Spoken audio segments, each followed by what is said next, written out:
When it comes to me really needing self-care, I like to sometimes have staycations where I can just go away and just be by myself and kind of refresh, get rejuvenated. And sometimes I'll stay in a hotel in my local area, or I'll go to another city and just kind of relax. And of course, I love to shop while I'm away. So on this particular trip, I went to like Gucci, got some Tom Ford, went to Zara.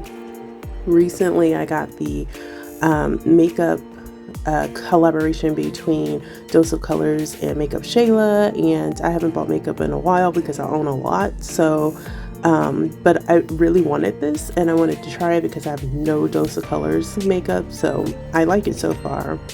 I also really love to get my nails done and, get a pedicure. I love massages, so I like to get those regularly, taking nice baths.